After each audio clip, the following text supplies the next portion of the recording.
Hi అండి. నా పేరు డాక్టర్ యశ్వంత్. నేను రెయిన్బో చిల్డ్రన్స్ హాస్పిటల్‌లో paediatrician and paediatric ICU specialist.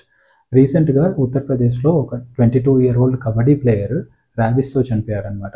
నాకు ఆ న్యూస్ చూసినప్పుడు చాలా బాధగా అనిపించింది. తను ఒక కుక్కపిల్లని కాపాడే క్రమంలో ఆ కుక్కపిల్ల తనని కరిచింది ఒక 2 మంత్స్ బ్యాక్. అది చిన్న ఇంజ్యూరీయే కదా అని చెప్పేసి కబడ్డీ ప్లేయర్ వ్యాక్సిన్ తీసుకోలేదు. ప్రాబ్లమ్ ర్యాబీస్‌తో ఏంటి అంటే అది వచ్చింది అంటే 100% డెత్ కన్ఫర్మ్ అనమాట. దాని నుంచి కాపాడడం అనేది ఆల్మోస్ట్ నెక్స్ట్ టు ఇంపాసిబుల్.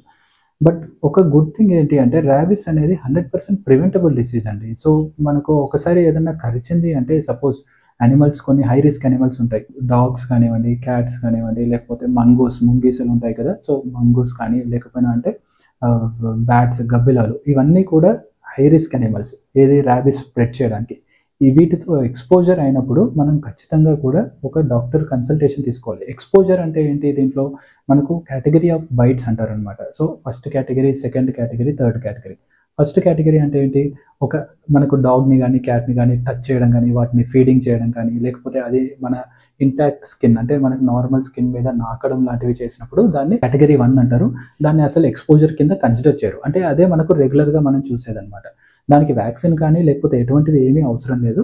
అది జరిగినప్పుడు జస్ట్ మనం వాష్ చేసుకుంటే ప్రాపర్‌గా సరిపోతుంది. కేటగరీ 2 అంటే ఏంటి అంటే, మనకు నార్మల్ స్కిన్ మీద అది గీరడం లాంటివి. రక్తం రాకుండా గీరడం లాంటివి ఏదైనా యానిమల్ చేస్తే దాన్ని కేటగరీ 2 అంటాము. దానికి వ్యాక్సినేషన్ ఖచ్చితంగా అవసరం పడుతుంది.